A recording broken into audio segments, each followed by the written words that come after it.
Hi guys, welcome to our channel Love in the Middle. My name's Jeanette And I'm Travis.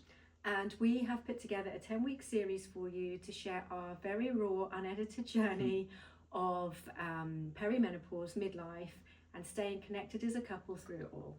So if this resonates with yourselves or if it resonates with other people you know, then please like, subscribe and share, and we will see you every Sunday. Hi everyone and welcome back to our channel Love in the Middle. Last week we discussed about our story and the identity shift that comes along with midlife in marriage, didn't we? We did, and, yeah. You know, perimenopause. And this week we're going to be talking about the invisible load. The invisible load as we see it is very much you are carrying on and trying to be the person you've always been, but inside things are very different. Yeah, it's often unseen, but it's felt, and it's not. There's no words for it, but we describe it as the invisible load. Yeah. And it helps with the understanding to address and support and learn and grow. Yeah, I think for me, what I found the hardest was, I don't know if you'll agree, but I've always felt that I've been quite a confident person. Yeah, very. My memory was always on point, wasn't it? I didn't need a calendar. I could remember birthdays, dates, events, all of that kind of thing. I used to love exercising and doing CrossFit 5 times a week, spending time with friends, socialising. And then all of a sudden, things started to change, didn't they? Yeah, and you weren't so. You're not fully completely aware of it straight away, but looking back, I suppose that your presence and your strength started to disappear. Slowly disappear. Yeah, and your confidence and your socialness just. Yeah, it became, I think, like, yeah, you start making excuses as to why you don't want to go out. I've never really suffered with anxiety, but all of a sudden the thought of actually getting ready and going out filled me with huge anxiety. And I'm a personal trainer, and I suddenly lost all motivation, didn't I? I didn't want to go and train anymore. I didn't have the motivation. I was tired all the time, and when I did train, I started to get lots of injuries, didn't I? Yeah. I started to make excuses as to why I didn't want to spend time with friends. And that creates confusion and. For you especially, because I think you were seeing someone changing before your eyes, and neither of us at that point knew why or what was causing it, and also on not a safe way, but a kind way to question it and understand it, and not knowing it. And again, this invisible load was growing bigger. Yeah, it was growing, wasn't it? It was getting bigger and bigger. And I think the times you did try and raise it and question it with me, because I didn't actually have a clue what was going on, and I felt such shame and guilt for this person that I was becoming, that I can remember just snapping at you and because I didn't know how to put it into words. And so I think you almost had your invisible load as well, because you then started to retreat and communication broke down, didn't it? Yeah, it did. It's because you not understanding why, and Jeanette not coming up with reasons why either. You then, well, it's just, well, let's just not talk about it then. Yeah, sorry, go on. Because it was creating distance. Yeah, so you don't then, you retreat back to stop asking the questions and inquiring and yeah, and then I think communication started to break down, and you know, I was asking myself, you know, why am I reacting like this? Why do I feel like this? What's wrong with me? And like I said, the guilt and the shame then really sets in and makes everything worse, and then you retreat even more.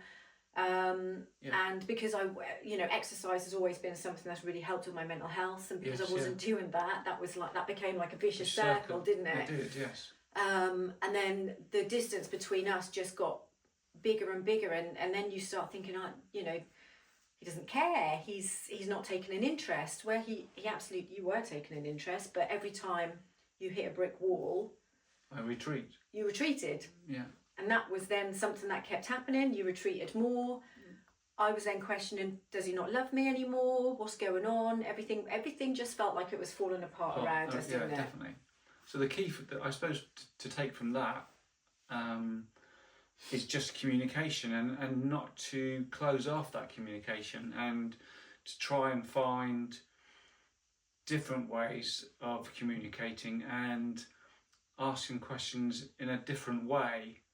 I think and that's I think also you've always been a fixer.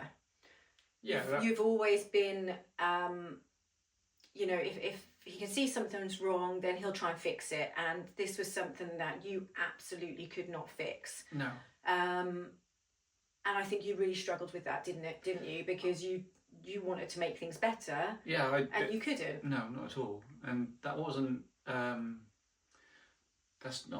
doesn't come from a controlling sort of thing trying to make it better. No, it's just, not at all. It's just when you see somebody struggling and you see that they're not firing on all cylinders, you're trying to do your best for that person, the person that you love the most. You see them not being the person that they are, and you want to try and fix things. So I did, but we also, I think we had to come up with a bit of a different language, didn't we? Yeah, that's right.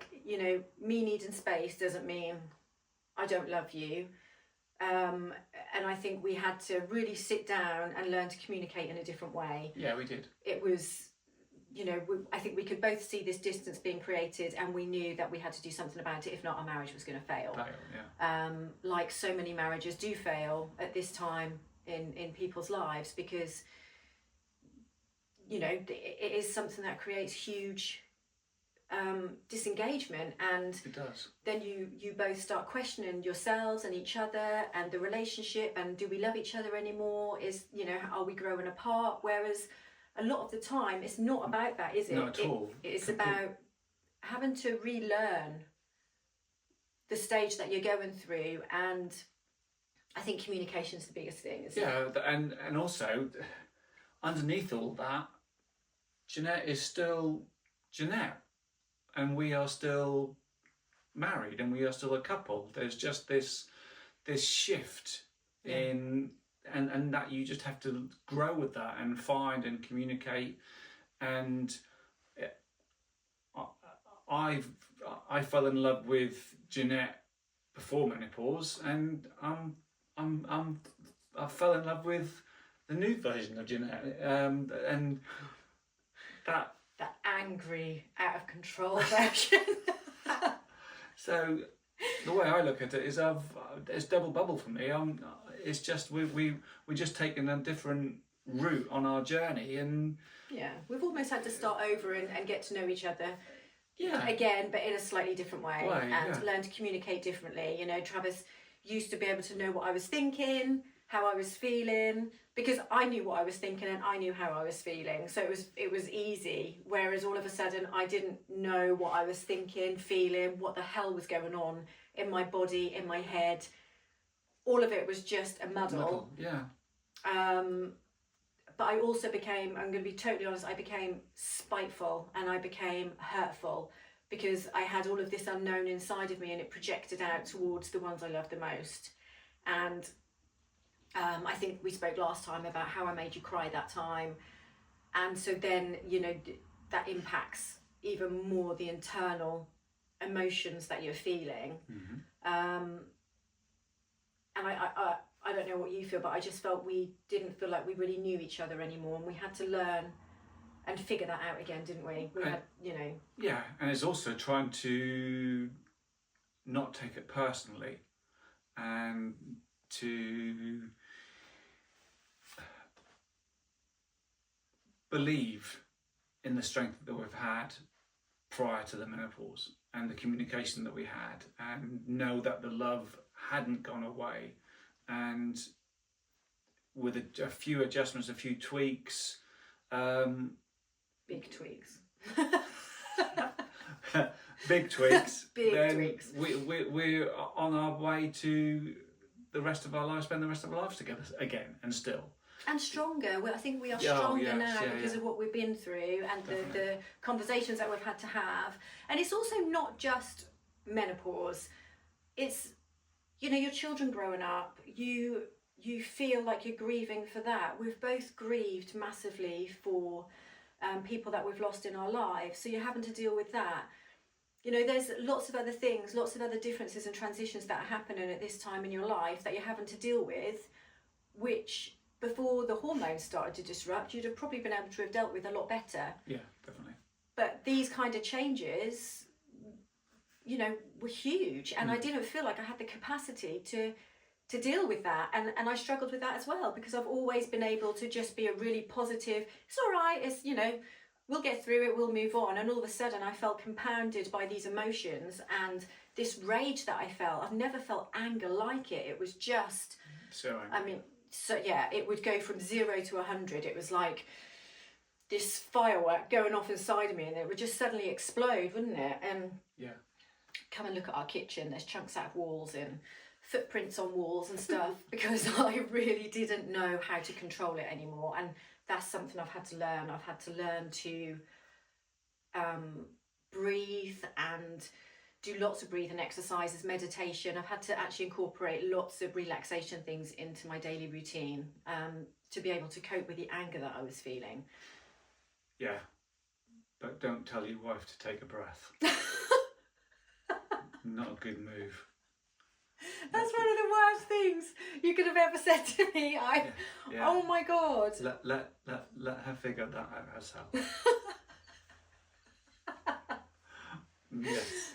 Oh, see, we can laugh about it now, but in the time, my God, I nearly committed murder.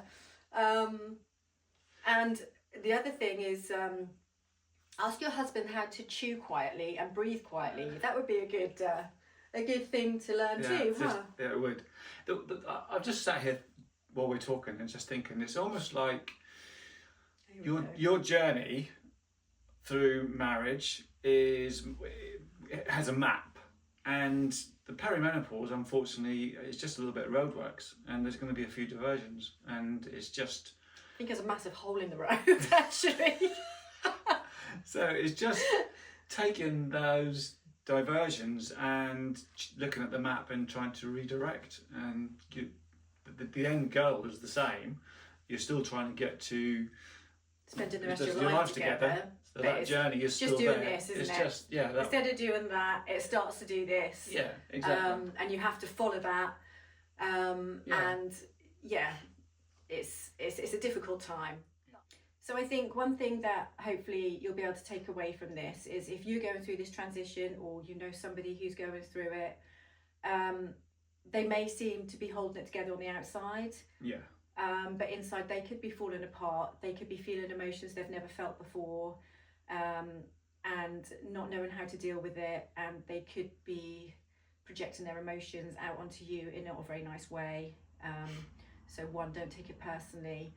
To check in, you know, when you ask someone if they're okay, my advice is to always ask that question twice. Yeah. Because the first time, the majority of people are just going to go, yeah, I'm fine. If you ask it twice, then it gives them time to actually think and maybe say, actually, no, I'm not. I'm struggling, and I'm, you know, not coping very well.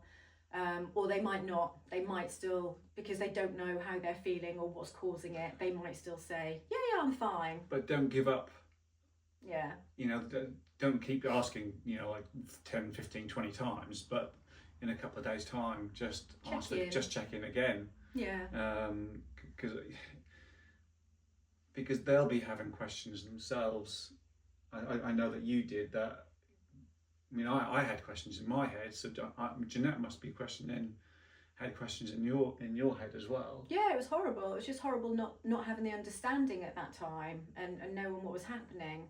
But, you know, it can also change from day to day. You can have a really crap day, and then the next day you can wake up and actually feel like you can conquer the world again. And I think that's what's really hard, because it's just such a roller coaster. But I hope this video has helped. I hope it's made people feel a little bit less alone. Because if we can get through it, then, you know, if you've got strong foundations, then I think everyone can. Just having that little bit of understanding, Yeah. open and honest communication for definite, and allowing space when it's needed, I think is a really important one, and not take that personally, because it doesn't mean anything towards you. It's just that person potentially just needs to have a bit of space. And to take a breath. Right, I think on that note, we'll say goodbye and we'll see you again next week. Bye, everyone. Bye.